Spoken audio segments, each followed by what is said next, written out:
Boa noite a todos e todas, muito boa noite. Vamos receber uma convidada mais que especial. Vão compartilhando, vão informando, vão chamando todo mundo. Ela já está aqui, já.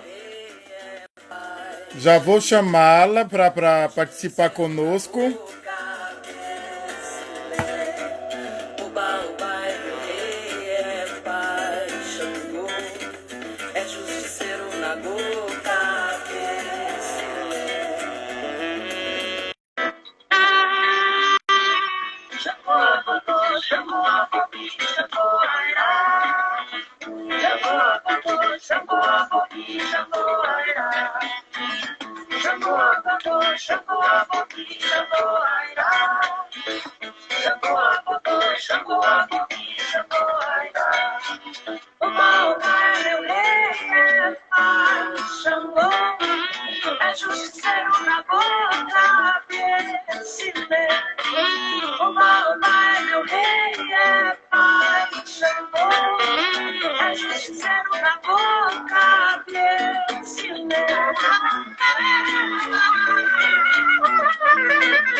Boa noite.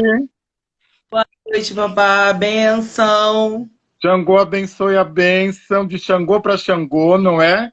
Hoje o grito é trovão, o grito é trovão. Deixa eu só apagar essa luz amarela aqui para melhorar a minha imagem. Só um minuto. Eu vou tentar fixar o tema aqui.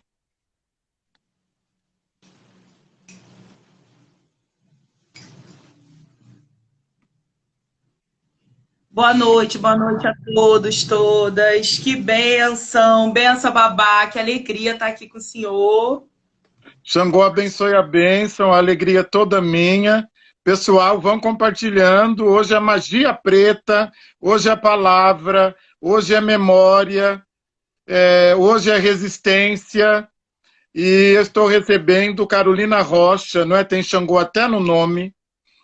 Carolina Rocha, tem Xangô até no nome, né? Carolina faz um amalá com as palavras, não é? As palavras de Carolina soltam bastante baba, e essa baba ela vai fazendo um amálgama, vai juntando, e a palavra de Carolina é magia, não é? Carolina é uma feiticeira, ela vai contar pra gente essa história, ela é uma feiticeira, e Carolina é historiadora, Carolina é socióloga, Carolina é a coordenadora do projeto Ataré Palavra Terapia, Carolina é a Dandara Suburbana, Carolina faz amalá poéticos, faz amalá em forma de prosa, Carolina é a nossa grande escritora, né? Uma grande escritora. Eu não sei se Carolina é carioca, ela vai dizer, eu sei que ela mora lá, mas eu não sei se ela é carioca, ela já está falando. Carolina é carioca. Carolina tem um livro, na verdade Carolina foi minha professora, ela foi minha professora no IFIX, no Instituto de Filosofia e Ciências Sociais, na Universidade Federal do Rio de Janeiro, com uma iniciativa do nosso querido Babalaô Ivanir e outras pessoas num curso de intolerância religiosa. Foi lá que eu a conheci. Aniversário dele hoje. Hoje é aniversário do Ivanir. Vamos cantar para ele depois vamos cantar para ele. E Carolina tem um livro maravilhoso, todo mundo tem de ler esse livro. O Sabá do Sertão, Feiticeiras, Demônios e Jesuítas no Piauí colonial. Olá, todo mundo tem de ler esse livro. O Sabá do Sertão, Feiticeiras, Demônios e Jesuítas no Piauí colonial, de 1750 a 1758, o recorte histórico do livro.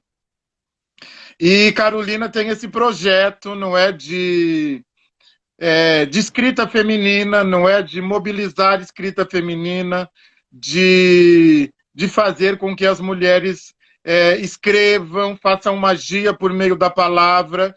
Então, estou muito feliz. Você já está vendo que eu estou muito entusiasmado.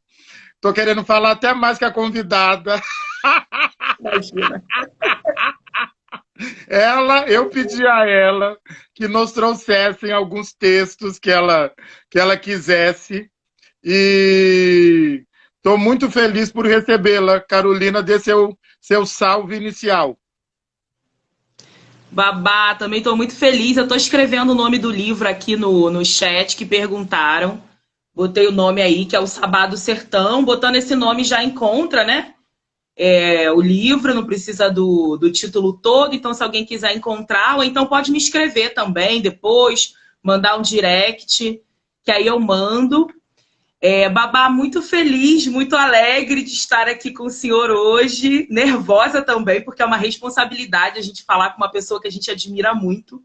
E eu te admiro muito, tenho muito carinho pelo trabalho que o senhor tem feito em torno da palavra, em torno de um ebó literário aí, com toda a nossa escrita, a nossa oralidade, a força da palavra, aí na nossa tradição iorubá, né? Na Iorubalândia, como o senhor diz. Então, esse trabalho tem me afetado muito, e eu também, como Xangô é baba, né, quiabo, esse quiabo tem aí, né, essa baba tem escorrido para chegar em outras pessoas, porque, de fato, foi um trabalho que mudou a minha vida, foi um trabalho que foi um ebó de transformação na minha vida, uma boa feitiçaria, e eu faço questão de reverenciar sempre, né? Então, também estou um pouco nervosa aqui por isso, e que bom, né? Que coisa boa a gente ficar tenso e tensa com os nossos, né? De felicidade, de coisa boa. Isso é muito bom. A gente poder se admirar, poder seguir o trabalho uns dos outros, né? Isso é tudo muito importante. Então, eu sou aqui do Rio de Janeiro mesmo, né? Queria dar um salve, queria pedir a bênção aos meus mais velhos, aos meus mais novos. Bênção à minha ancestralidade, né? Já pedi a bênção ao Babá Sidney. Né? Queria cumprimentar a Xangô, a Casa de Xangô, que é esse espaço maravilhoso de onde o Babá fala, né? E de onde também vários dos seus filhos e filhas têm trazido muitas transformações para o nosso povo, para a nossa comunidade, porque é muita gente boa, né? É muita gente maravilhosa. Então eu fico muito feliz e muito contente pela escuta aqui generosa de vocês nesse momento. Bom, o trabalho com o Sabá do Sertão, né, foi a minha dissertação de mestrado, né, que foi na UF, na Universidade Federal Fluminense, que é aqui no Rio de Janeiro, em Niterói, né?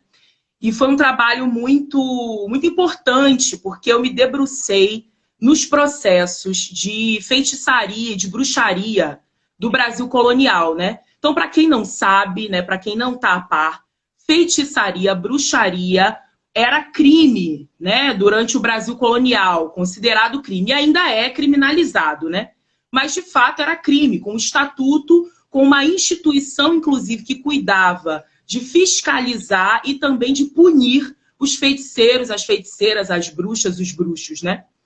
E, de acordo com isso, que essa instituição é a Inquisição, né, um tribunal, né? Um tribunal, todo mundo sabe o que é um tribunal, até porque muito do que a gente tem no nosso judiciário ainda hoje é fruto da Inquisição. Muito do que a gente ainda reproduz dentro do nosso sistema judiciário ainda é o sistema, né, punitivo da Inquisição, desse tribunal colonial, né? Então isso tudo, gente, está escrito, né? Está em arquivo, está em estatuto, né? Como diz o professor Silvio Almeida muito bem, né? O racismo, ele está em teoria, né? Então tem uma teoria racista que sustenta o racismo, do qual a Inquisição, esse tribunal, também fez parte. Foi um tribunal que acabou no século XVIII, mas que durante aí mais de 3 séculos fez parte do nosso cotidiano, enquanto povo colonizado que somos, éramos colônia, né? De Portugal, da Europa, e vivemos esse temor, né? E aí, o que eram as bruxas, as feiticeiras, os feiticeiros? Bom, a Inquisição funcionou em vários lugares, não só no Brasil, e no que tange, né, essa criminalização, principalmente das mulheres, porque o delito de bruxaria, que era visto como um delito, ele passou a ser um delito majoritariamente feminino ao longo do tempo. Por quê? Porque as mulheres faziam mais feitiços que os homens? Não, porque os estatutos misóginos da época vão dizer que as mulheres são mais propensas ao pacto com o diabo do que os homens. Então isso está escrito, né? É importante frisar isso, porque isso está escrito, foi difundido e ainda é, né? Então a gente tem um livro que é o Martelo das Bruxas, ou Martelo das Feiticeiras, que é escrito por 2 inquisidores, 2 juízes, que circulou aí, a gente tem ele traduzido, que sustentava, né, essa criminalização dessas mulheres, né? E aí hoje a gente já sabe, em pesquisas aí recentes, né, que grande parte dessa criminalização das mulheres tem a ver também com esse projeto de poder que queria, na verdade, tirar poder dessas mulheres, né? Eximi-las de poder, né? Porque as mulheres tinham muito poder dentro da sociedade. Então, quem foram as mulheres processadas por bruxaria e feitiçaria? Foram as parteiras. Eu sempre digo que tem o top 5, né? O número 1 tá lá as parteiras, né? Essa profissão ancestral, né? Essa profissão talvez seja uma das profissões mais antigas, né? De que temos aí femininas, de trazer ao mundo as crianças, né? Essa profissão foi extremamente demonizada e criminalizada, porque as parteiras tinham poder, né, gente? É muito poder você trazer vida. Você está ali mediando a vida que está chegando no mundo, né? E majoritariamente feminina, eram as mulheres que faziam isso. Mais tarde a medicina, né, junto aí com todo o setor obstétrico, né, de forma misógina, de forma também racista, como a gente sabe que a nossa medicina vai transformar esse setor obstétrico majoritariamente masculino. Mas isso não é ancestral. Ancestral para a gente é que mulheres, né, que vão intermediar a gravidez e também o parto de outras mulheres, né? Então tem as parteiras. E aí eu penso para vocês, né, porque geralmente a gente pensa esse imaginário das bruxas no filme. O que é a bruxa, né? A bruxa é sempre descrita como uma mulher que está sozinha, ou seja, ela não está em tutoria masculina, porque as mulheres só tinham essa opção, né? Ou você era tutelada por pai, depois da puberdade, ou era o marido ou era Jesus Cristo. Então era uma das 3 opções. Uma mulher que não tivesse sob essa tutela masculina, ela era uma mulher perigosa, extremamente perigosa. Então, se vocês lembram dos filmes, né, a bruxa está sempre sozinha, a bruxa mora sozinha, a bruxa está numa casa que é distante, né, sozinha. E a bruxa tem um conhecimento alquímico incrível. A bruxa, ela tem um caldeirão. A bruxa cozinha, né? E é importante a gente falar disso, porque durante muito tempo, nessa sociedade ocidental, a cozinha foi dito como algo negativo para as mulheres, né? Bem no início aí do feminismo, o feminismo estava dizendo para as mulheres que elas não podiam cozinhar, que elas não deviam cozinhar para servir os homens. A gente não cozinha para servir homem, a gente cozinha para fazer magia, a gente cozinha para gerar vida, né? Então é óbvio que dentro do trabalho doméstico, tudo deve ser dividido, partilhado, até porque todo mundo trabalha fora, né? A gente tem isso. Mas a gente precisa recuperar esse entendimento de potência de uma panela, de uma cozinha, de uma colher de pau para a nossa vida de novo. Porque ficou um discurso muito negativado em torno disso. E que eu percebo que algumas mulheres continuam reproduzindo, né? Não vou para a cozinha, não quero saber, não quero entender. Só que cozinha é alquimia, magia, potência. Então é nas nossas cozinhas, no quintais das nossas avós, dos nossos avós, que a gente tinha o xarope, o banho de assento, né? O banho de erva. Isso tudo sai da cozinha, isso tudo está nos livros de receita das nossas famílias. Óbvio que quem tem livro de receita são as famílias mais abastadas, né? Principalmente no período mais anterior. Depois a gente já começa a ter esses livros em famílias populares. Mas a gente tem esse registro de comida dessas receitas, que inclusive muitas secretas, né? Que a avó e a mãe falam, não vou falar o que é, não vou contar. E mesmo quando conta o que é, não faz igual. Sabe por que não faz igual? Porque a gente é energia. Então você tem a energia da pessoa que bota na colher de pau, aquela energia passa para a comida, tem o jeito de mexer a comida, não é só os ingredientes. É toda, né, um conhecimento vasto de como operacionalizar, né, de como mexer, de como fazer, de como dar vida. Então você pega, por exemplo, farinha, leite e ovo e transforma num bolo. Isso é feitiçaria. Porque você transforma, você tem um ovo, uma farinha, um leite, de repente você tem um bolo. Isso é feitiço, isso é nosso, né? Então, essas mulheres cozinhando, sozinhas, né? Aí na iconografia vão ser transcritas como mulheres feias, né? Ou mulheres quase sempre muito mais velhas, que estava muito ligado também às viúvas, né? As mulheres que ficavam viúvas, ficavam sozinhas e que tinham autonomia. E aí não tem nada mais perigoso para uma sociedade controladora e opressora do que a autonomia. A autonomia é fundamental. Então, como tirar a autonomia? Como cercear a autonomia dessas mulheres que cozinhavam juntas? É importante também falar que tem uma dimensão que é coletiva. Por isso que o meu livro é o Sabá do Sertão. O Sabá é o encontro coletivo de bruxas. Porque nos processos que eu analisei, essas mulheres elas não estavam isoladas. Elas estavam juntas, fazendo magia juntas, né? Então, como que eu separo essas mulheres? Como que eu desorganizo? Como que eu tiro a autonomia, né? E aí você tem esses processos, essas mulheres que eram presas, eram torturadas e algumas assassinadas em fogueiras. A gente sabe mais ou menos dessa história. O que a gente não sabe é que isso aconteceu no Brasil, né? Não a fogueira em si, os assassinatos. A gente não tem muita notícia, né, de ter o ritual mesmo, né, no sentido de colocar as mulheres para serem queimadas vivas, né, da colônia. Tivemos poucos casos, mas a gente teve muito processo e muita denúncia de bruxaria e feitiçaria. Agora, Babá, quem eram os feiticeiros e as feiticeiras e os bruxos e bruxas do Brasil? Dou uma chance para vocês, né, pensarem um pouco. Éramos nós, né? Somos nós, né? Então, quando os europeus estão dentro desse projeto de poder colonizatório, né, dentro do Ocidente, desse cristianismo, da cristandade, você tem uma verdade única, você tem o dogma. Toda verdade única é germe de violência, já diria Muniz Sodré. O senhor também vive falando isso, quanto que o dogma é perigoso. Porque o dogma, ele está impondo uma única forma de viver, uma única forma de crer, uma única forma de verdade. Isso tudo vai gerar violência. E o cristianismo ele é expansionista. Então, precisavam converter esses povos que eles estavam dominando à força, né? Tal como toda a população e as mais diversas etnias dos povos africanos que foram escravizados, como também as etnias dos povos originários aqui da América. Então, fazia parte do plano de dominar, cristianizar, né? Por isso que a gente fala que cristianização é fator de opressão e dominação do nosso povo. Isso é projeto, a gente não está inventando isso da nossa cabeça. Aí isso é um projeto de poder que está escrito, mais uma vez, eu gosto de frisar isso, que continua escrito, que continua sendo a base das nossas instituições até hoje. Se a gente entra aqui no Rio de Janeiro, pelo menos na Câmara dos Vereadores e na Câmara dos Deputados, você tem uma cruz, você tem um símbolo lá da cristandade, né, como autorizado, porque essa é, de fato, a religião do Estado, apesar da gente viver aí nessa ilusão de laicidade, que a gente já sabe que ela não é operante, porque a cristandade está enraizada dentro da gente, até a nossa última célula, né, Babá? Até quando a gente tenta fugir, a gente acaba escorregando nisso, né? E a gente sabe disso muito bem, porque isso faz parte, a gente que é de espiritualidade de matriz africana, a gente sente isso todos os dias na nossa pele, nas opressões, né?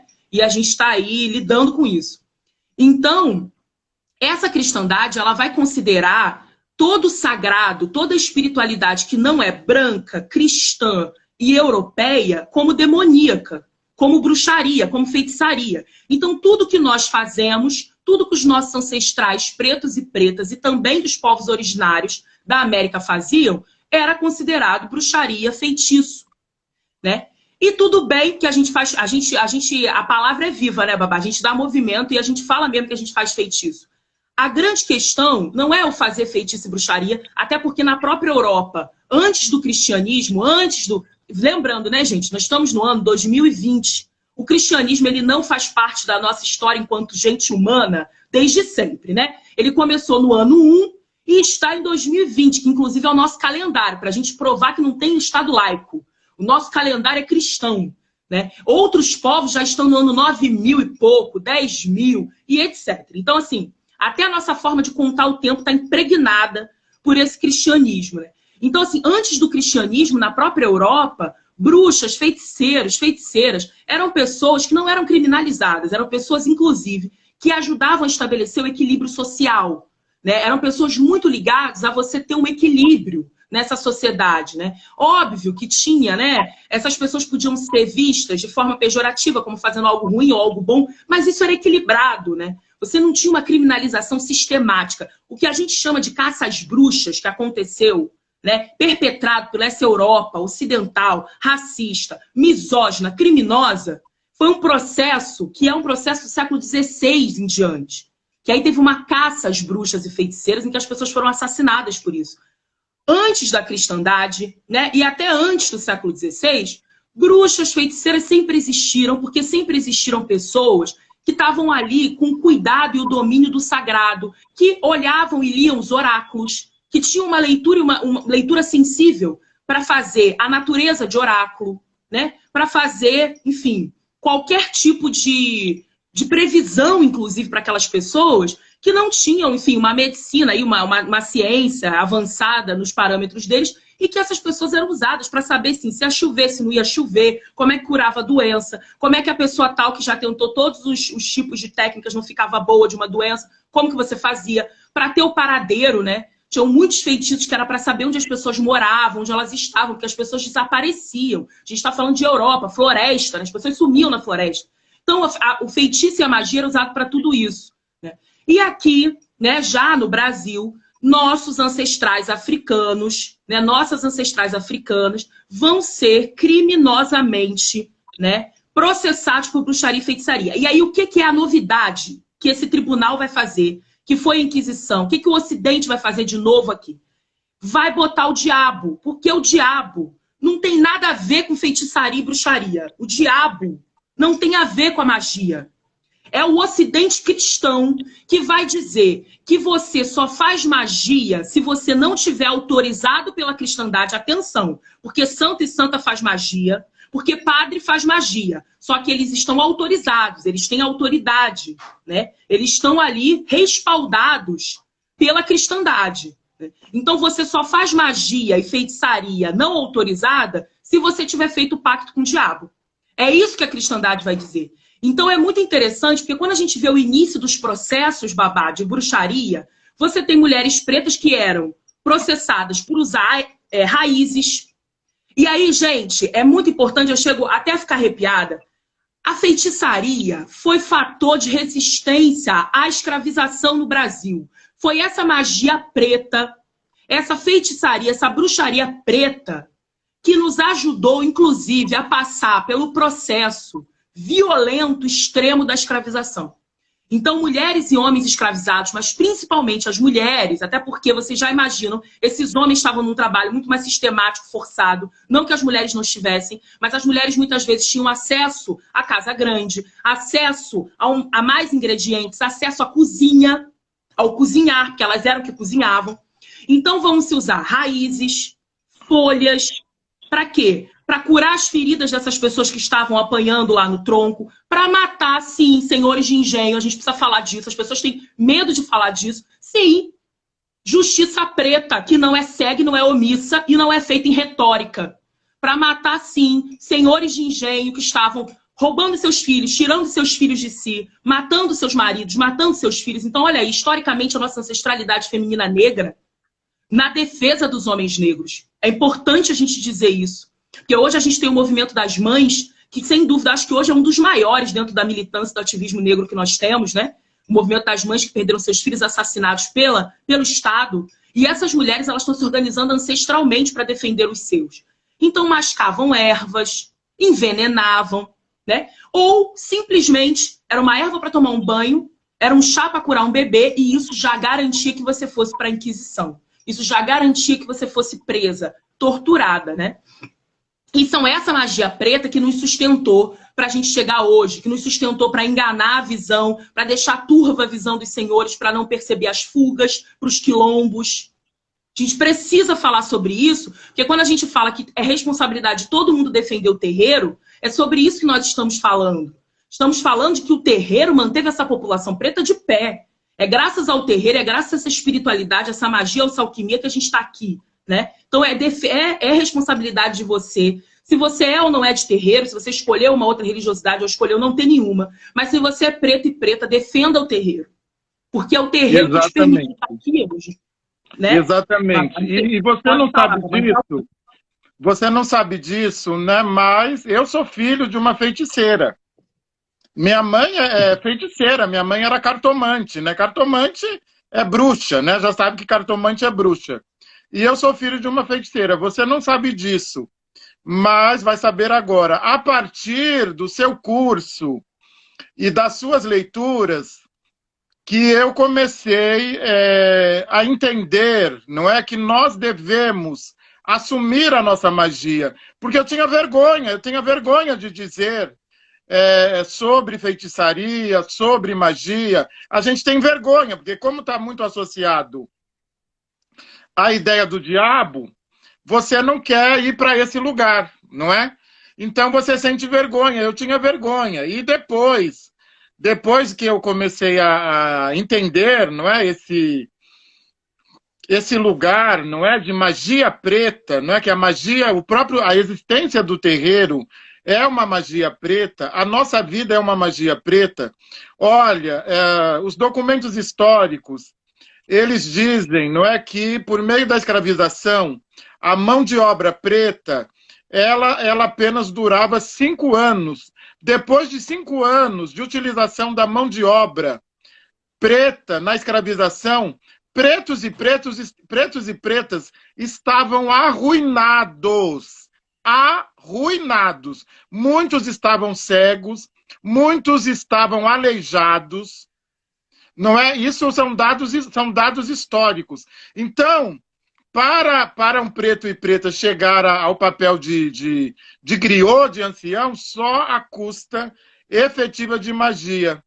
Também só agora, recentemente, fazendo uma pesquisa mais profunda sobre a mitologia de Exu, que eu pude perceber que Exu e o diabo não têm nada em comum. Eles não têm nada em comum. Eu também não sabia. É tão forte, né, a cristianização. Ela é tão forte que eu achava que havia alguma associação entre o demônio cristão e Exu. E aí você sabe que eu tenho me debruçado, né, sobre epistemologia de terreiro e dos orixás, e Exu e o diabo não têm absolutamente nada que os ligue. Não tem elementos arquetípicos, não tem nenhum elemento que os une. E eu gostei muito da sua fala quando você diz, não é, que padres, pastores, esse pessoal pratica magia também, só que a magia branca, ela é permitida, né? E a magia preta, essa não pode, não é? Quer dizer, a magia branca, ela é sempre permitida. E aí eu quero ir para a sua magia da palavra, a palavra. Como é que é esse projeto, o Ataré Palavra Terapia? Como é que é isso? Que magia é essa que você faz com as mulheres? Babá, só para complementar o que o senhor falou, em relação ao diabo, né? O primeiro capítulo do meu livro é sobre o diabo, porque eu encontrava tanto esse senhor dentro dos processos, né? Que eu falei assim, gente, eu preciso ir lá na história do diabo para tentar entender o que é isso. Porque o início dos processos era assim, né? As pessoas eram presas por mascar uma raiz, por exemplo, e cuspir essa raiz na comida de um senhor de engenho. Dando um exemplo, né? E aí, a partir daquele momento, essa pessoa chegava dizendo que ela fez isso mesmo, tá? Eu fiz, masquei a raiz, aí apresentava a sua situação. Tem um processo de uma mulher que ela já estava há 28 dias dependurada de cabeça para baixo, num tronco. Sabe? É para vocês terem noção, assim, de quanto foi sádico, né? De quão sádico é isso. E aí, uma outra mulher vai fazer esse feitiço para ela poder sair lá do tronco. E elas dizem que o feitiço funciona, mas elas acabam sendo denunciadas pela esposa do senhor de engenho que desconfiou, né? Então ela vai. Quando ela chega na Inquisição e começa o processo, ela diz que mascou a erva mesmo, mas porque ela tinha uma pessoa em condições desumanas, quase morrendo, num tronco. E elas falam isso, né? Nos processos. Isso é muito interessante porque é um retrato também, né, do que é esse período. Ao longo desse processo, é óbvio que quem está fazendo o registro, né, gente, são as mãos brancas que querem nos criminalizar. Mas ainda assim, a gente tem uma vantagem, porque eles são burocráticos. Se tem uma coisa que a gente sabe que a gente herdou de Portugal, é esse negócio de burocracia. Então, tudo para eles é papelada e papelada de papel. Né? Então, eles vão fazendo descrições minuciosas, que, óbvio, muitas delas estão carregadas de uma visão ocidental, criminalizante, etc., mas que com essa tonelada de papel toda, a gente consegue, sim, tirar um retrato que a gente tinha aqui. E aí, ao longo do processo, você vai vendo, a pessoa fica presa 1 semana, 2 semanas, 20 dias, 30 dias. O tempo todo, o inquisidor olha para ela e pergunta: quando foi feito o pacto com o diabo? As primeiras respostas são não tem pacto com o diabo, eu não chamei diabo nenhum. Algumas que são bem do início do século XVI, XVII, essa que eu estudo, Sabá de Sertão, já é esse final do século XVIII. Então as pessoas já sabem o que é o diabo, né? Porque se fala tanto do diabo na colônia, que as pessoas sabem. Inclusive é engraçado que tem uns processos que é de pessoas pretas africanas e de povos de etnia invocando o diabo. E aí eles foram processados porque eles dizem que o diabo não existe. Porque eles falaram, eu invoquei e não apareceu. E aí são processados por duvidarem da existência do diabo. Porque duvidar do diabo também era crime, né? Afinal, é o diabo que mantém esse equilíbrio dual, binário do Ocidente, né? Que está dividido em pares opostos. Deus, diabo, bom, mal, homem, mulher. Então, sem o diabo não faz sentido a cristandade, né? Inclusive, com toda essa coisa criminalizante. Se você não fizer isso, você vai para o inferno, né? Aí é o diabo que vai te pegar, o diabo que vai te perseguir. Enfim, essa mulher, ela só foi falar que ela fazia o pacto com o diabo, assumir que ela fazia o pacto com o diabo, depois de 60 dias em cárcere. Depois de 60 dias sendo presa e torturada. Ou seja, ela não fez pacto com o diabo coisa nenhuma. Mas ela assume que faz o pacto com o diabo, já dias e dias, né, mais de 2 meses depois, porque ela não quer ficar mais naquela situação. Então a pessoa já está desorientada, a pessoa já está violentada, e a pessoa diz que fez qualquer coisa que você pergunta que ela fez, né, gente? A gente sabe como é que funciona a tortura. E eles vão usar esses processos para dizer, tá vendo? Eles conheciam o diabo. Eles faziam pacto com o diabo. Mentira! As pessoas estavam sendo torturadas para dizer o que eles queriam, né? Então o diabo ele só aparece nos processos no final deles. E olha, que é um escatatão. Só aparece no final deles, né? E aí isso é muito interessante. E outra coisa interessante é que o diabo, gente, ele vai mudando ao longo do tempo. E de forma criminosa, né? Eu fui percebendo na iconografia que o diabo, lá no século XII, XIII, era um ser verdinho, pequenininho, um monstrinho, era inclusive descrito no plural, diabretes, diabinhos, que estava lá impedindo os homens de conseguir fazer coisas pela sua vida. Então era ele que secava a colheita, era ele que jogava uma praga e aí tinha gafanhoto, alô gafanhoto, que a gente está vivendo até isso agora, né? Que tinha lá os gafanhotos nas plantações.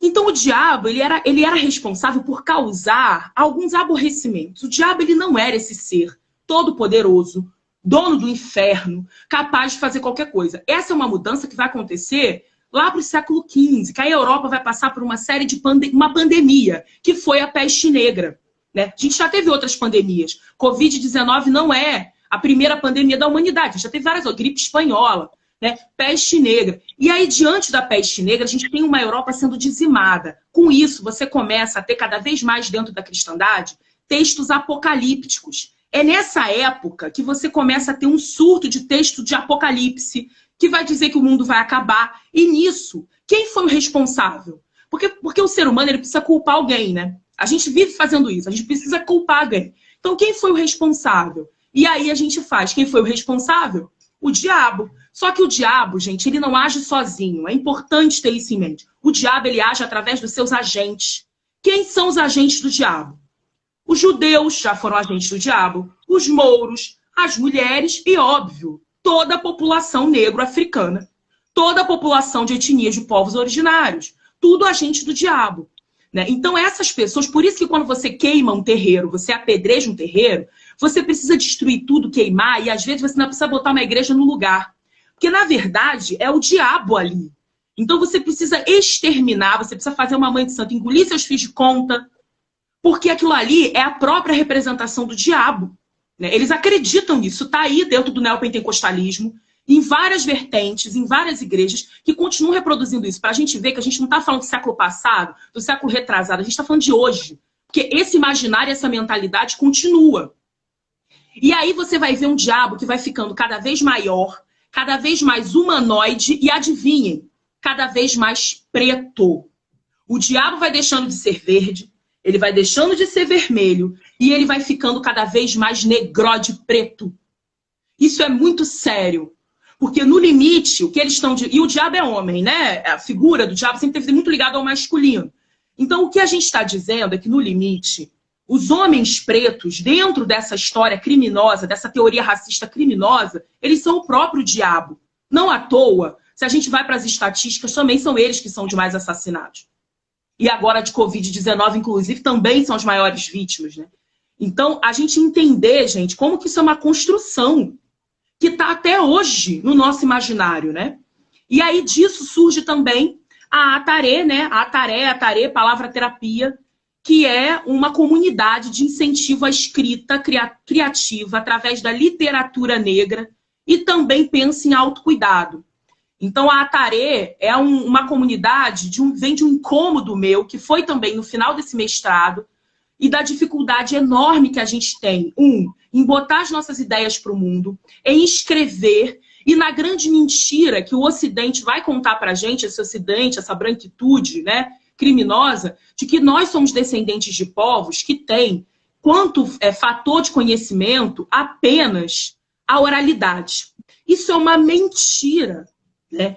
E isso começou a me incomodar muito, porque eu terminei o meu mestrado muito adoecida com esse ambiente acadêmico, com essa universidade, com todo o racismo, e pensando, né? Pensei assim, gente, a gente precisa estabelecer outros espaços para fazer um diálogo sobre isso, porque eu ouvia constantemente pessoas negras dizendo, eu não sei escrever, eu não posso escrever, a escrita não é para mim.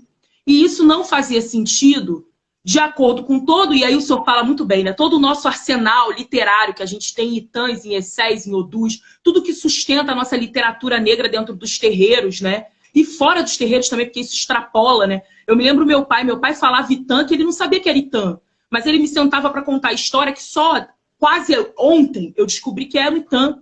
Ele falava frases de provérbios africanos que a gente não sabia que era provérbio africano. E o meu pai, que estudou até 3ª série primária, que morou na rua, né? Meu pai morou na rua, era um homem que falava, sentava seus filhos para falar sobre isso. Então isso está capilarizado na gente, essa escrita está dentro da gente. Então eu sempre falo na Atarê que nós somos um povo do poder da palavra. E é o poder da palavra em oralidade, em escrita, sim, nós temos escrita. É muito importante frisar isso, né? E também em corpo, em energia. A palavra é tudo que a gente tem, né? A palavra tem muita força, a gente faz magia com palavra o tempo todo. Então é criar um espaço, né, em que as pessoas possam se sentir confortáveis para escrever seus textos, para contar a sua história, porque quase todos os exercícios de escrita criativa que eu provoco nas pessoas são de escrita de si, porque eu acho que não tenho certeza, a gente não se conhece. A gente precisa se conhecer, a gente precisa olhar as nossas memórias, olhar a nossa história. Então eu era lá uma jovem, profundamente incomodada dentro da militância, em que a gente tinha muitos ideais de mudar o mundo, mas que a gente não conhecia a nossa própria história. Com os nossos pais e avós vivos, as pessoas não sabiam a história dessas pessoas. E aí eu comecei a provocar as pessoas. A gente precisa ouvir os nossos mais velhos. A gente precisa contar as nossas histórias e a gente precisa escrever. A gente precisa compilar isso. Porque a gente está numa sociedade capitalista. Autoria, escrita é poder. Tudo que é feito, né, dentro dessa sociedade que a gente chama de modernidade foi assinando um papel. As maiores guerras, as maiores tragédias, né? Então a gente precisa também disputar esse espaço narrativo que é a escrita, porque também é ancestralidade nossa. E eu ouvi várias vezes pessoas negras dizendo, não, mas a escrita não é da nossa ancestralidade. Quem foi que disse isso? A branquitude. A branquitude que disse isso, porque a escrita é assim. E aí quando a gente vai lá, como o senhor bem diz, lá no Egito Antigo, o que você tem com todos aqueles símbolos é alfabeto, é palavra. Né? E são essas palavras que nos forjam até hoje. A gente tem as bibliotecas mais antigas do mundo, né? A gente tem aí na África uma teoria sofisticada, uma intelectualidade gigante, imensa, que não necessariamente passa pelos espaços institucionais, mas que está aí. E a gente hoje, que pode fazer isso, porque a gente não está sendo, ainda que sofra muito racismo e morra todos os dias, a gente não está num processo sistemático de escravização como a gente esteve. Então eu acho que hoje a responsabilidade nossa, né, tá trazendo isso para nossa literatura, para nossa escrita. E aí, né, Babá, a crítica que eu trazia e ainda penso é fazer isso na magia preta, né? É fazer isso com uma linguagem que é a nossa linguagem, que é o nosso português, como diz Lélia, né? Não é fazer isso com uma linguagem que os nossos não consigam ler, que os nossos não consigam ter acesso, porque aí a gente está só reforçando o projeto de poder da tal das normas cultas da língua portuguesa, né? Língua é um projeto de poder, o senhor melhor... Eu aprendo isso com o senhor, que é um linguista incrível, né? E as pessoas muitas vezes não têm dimensão disso.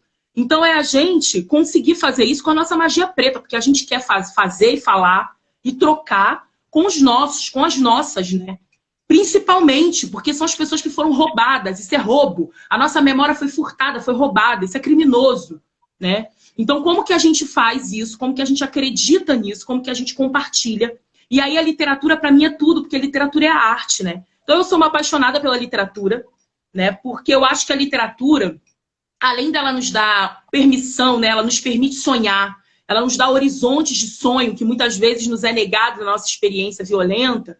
É um espaço também da arte, da liberdade, e do qual a gente educa muito, né? Então, assim, literatura, gente, é construção de imaginário social. Eu acho que dentro do que a gente tem, até em tradição acadêmica, a gente negligencia muito a literatura. A gente trata muitas vezes a literatura como se fosse historinha para boi dormir, literalmente.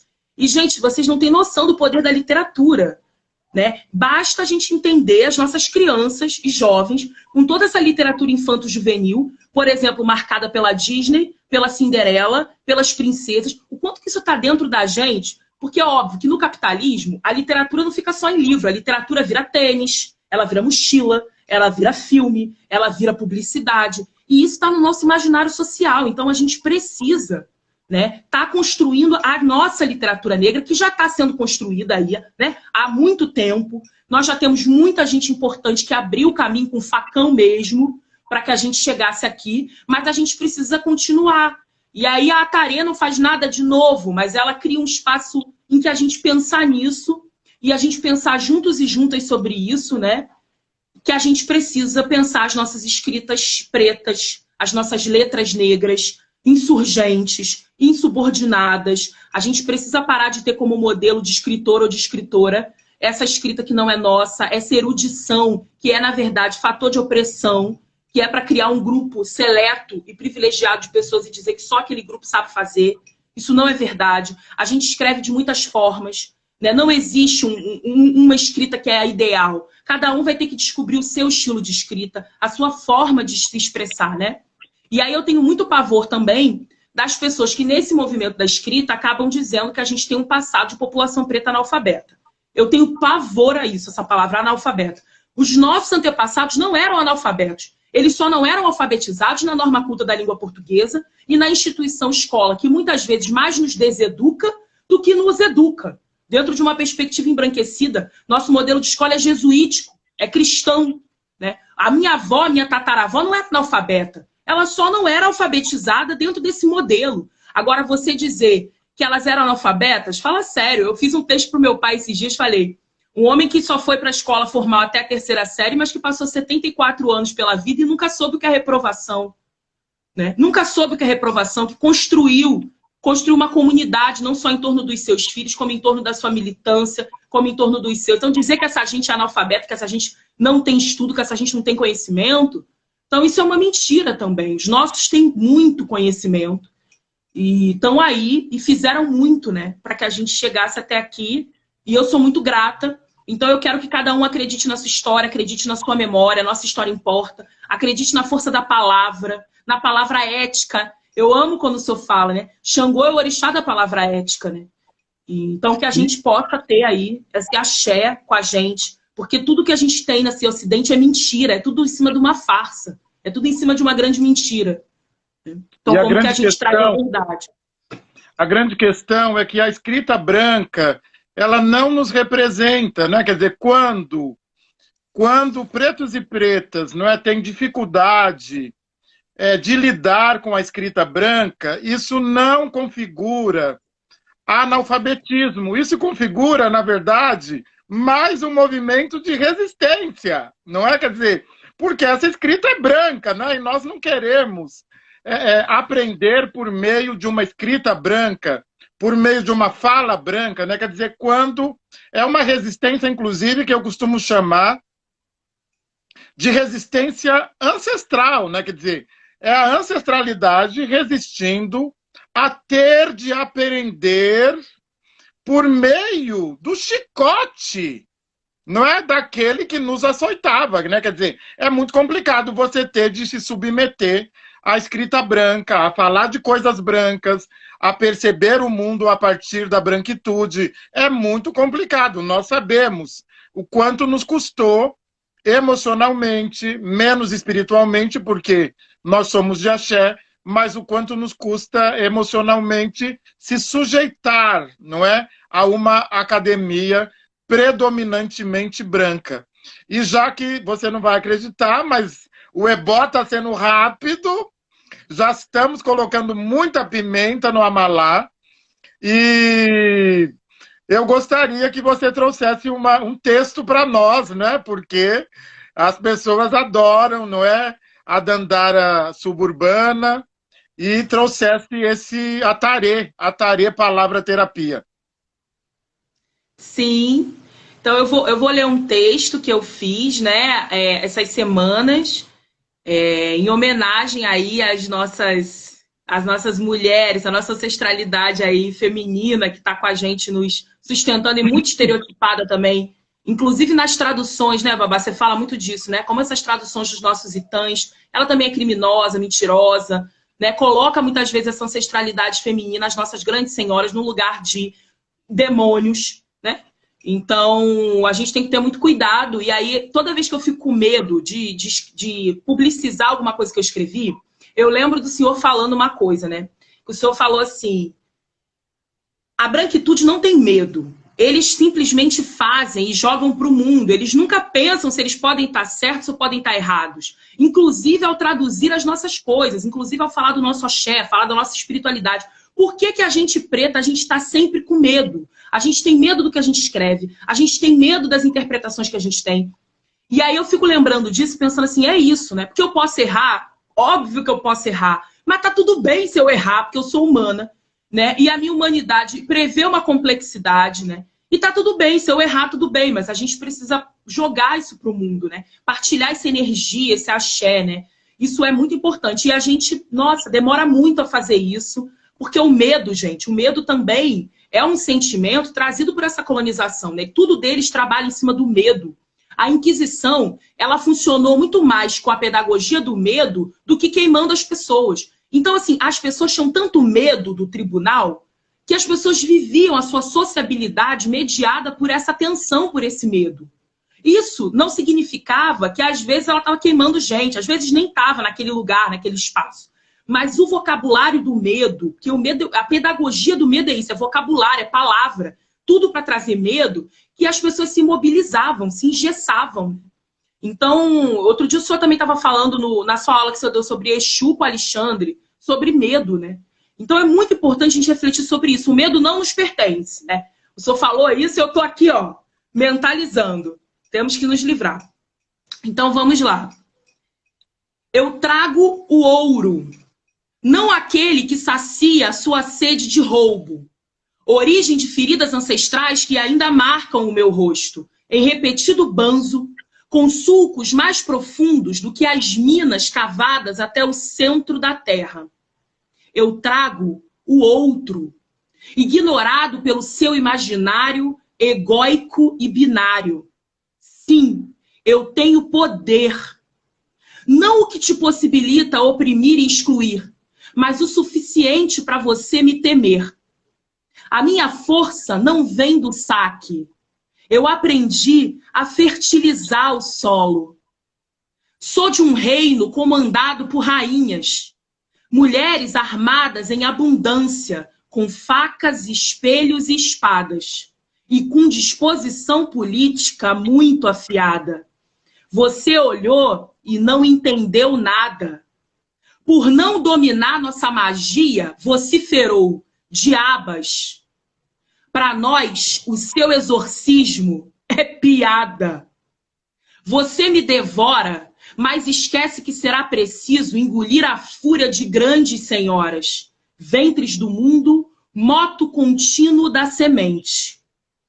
Sou carne bruta, enervada por lampejos de fogo, filha de muitas donas. Minha extensa família tem Padilhas, mulambos, farrapos e ciganas. Legiões de grandes damas, arrebentando correntes, com gargalhadas soltas e sangue nos dentes. Numeroso exército de rosas, marias e meninas, forjado em cachoeiras, raios, rios e lamas. Ouro vertido em vermelho rubro, batizado com mel, dendê e marafo. Unhas afiadas na direção do seu pescoço. É bom você estar atento, moço, pois, estalando osso, osso por osso, não será pequeno o estrago. Maravilhoso, maravilhoso, maravilhoso, gente. E, por incrível que pareça, nós já estamos na reta final, mas temos um tempinho. Você vem trabalhando bastante com o feminino, não é? Com o feminino, com o seu trabalho, não é? É sobre... Você teve duas, né? Duas informantes. Informantes não, você trabalhou com duas mulheres, né? Feiticeiras. Enfim, você está sempre associada, no seu trabalho, no livro, sempre associada às mulheres. Mas as oficinas estão abertas aos homens. A gente já abriu, então venham homens. Agora os homens... Sim, já tem uns 2 anos que a gente faz oficinas abertas também. Ainda é um público muito feminino, mas os homens são muito bem-vindos, né? Principalmente os nossos homens pretos. E porque a gente pensa masculino, não tem como pensar energia feminina sem masculina, tá dentro da gente, né? Eu sou uma mulher de Xangô, né? Inclusive, depois eu queria ler um poeminha sobre isso, brincando com esse feminino e masculino. Então venham, por favor. Maravilha. Eu queria que você falasse um pouquinho, Carolina, porque já não é nova, né? Essa minha ideia não é nova. Ela está associada ao que você nos trouxe, essa aula, né? Essa aula maravilhosa. E comprem e leiam o livro, não é? Precisa comprar e ler esse livro. E acompanhem Carolina. Por quê? Não é? Por quê que o patriarcado teme tanto a mulher? Porque, inclusive, ele teme a mulher em mim, que sou homossexual. Ele também não suporta a mulher na homossexualidade. Não é? Quer dizer, o feminino, não importa em que corpo ele estiver, ele é temido, né? Ele é odiado, ele é perseguido. Por que que o patriarcado odeia tanto o feminino, Carolina? Porque ele não pode controlar o feminino, né?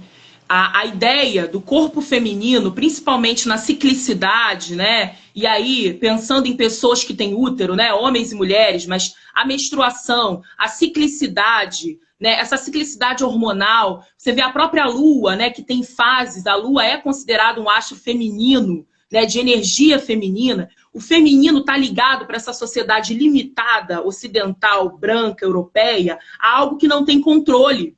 Tanto é que dentro da Bíblia, quando a gente vai lá para o Gênesis, né, para o livro do Gênesis, as mulheres elas são comparadas à natureza que é desenfreada, que é selvagem, né? Então, inclusive a natureza é feminina, né? Em gênero, número, grau, a palavra é feminina. Então tá ligado ao que não tem controle. E aí o que não tem controle para uma sociedade opressora é muito perigoso. Não pode haver o que não tem controle. Eles precisam criar uma metáfora do controle para fingir, porque é fingir que eles não têm esse controle, de que eles têm controle sobre tudo, né? Inclusive, o homem branco europeu, ele não se vê nem como natureza, ele terceiriza. A natureza está lá fora, eu não sou parte. Porque a natureza é o que também eu não controlo. E aí, por isso que eu preciso ser muito violento com as mulheres e com a natureza, com esses outros povos que eles não entendem, né? Com a nossa espiritualidade, ancestralidade africana, com esses povos de etnias, de povos originários, com os povos asiáticos. Eu preciso ser muito violento porque eu não conheço. Se eu não conheço, eu não controlo. E aí eu preciso trazer a violência. É uma sociedade calcada na opressão e na violência. É através da violência que eu garanto a conquista predatória do outro e da outra, né? Então, por isso que o feminino, a energia feminina é muito temida. Tanto é que eles construíram uma masculinidade que faz a gente acreditar que não tem energia feminina, ligada a um estereótipo, que seria um estereótipo, né? Que é esse estereótipo de eu sou muito forte, né? Eu tenho um falo, né? Eu tenho arma, né? Como se mulheres também não tivessem, como se esses homens de falo, arma, etc., também não tivessem energia feminina, também não tivessem ali o que é, na verdade, ligado à energia feminina. Né? Porque, na verdade, feminino e masculino só faz sentido nessa sociedade. Os nossos ancestrais, né? E hoje a gente já tem estudos que falam muito sobre isso, estavam baseados numa divisão da sociedade, uma divisão etária, que era por idade. Então, em que os mais velhos, obviamente, eram os mais respeitados dentro da hierarquia, né? Os mais velhos eram mais reverenciados. O Ocidente que faz essa divisão binária em gênero, que ele precisa disso para acreditar que existe um sexo superior ao outro, né?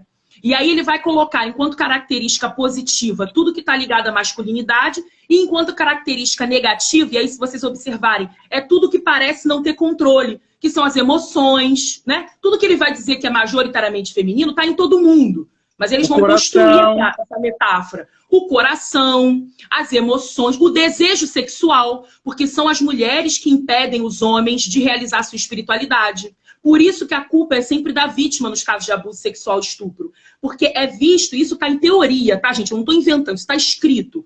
Né? Isso está, inclusive, nas nossas instituições, nas nossas jurisdições. São as mulheres que tentam os homens. É essa a teoria construída pela cristandade, né?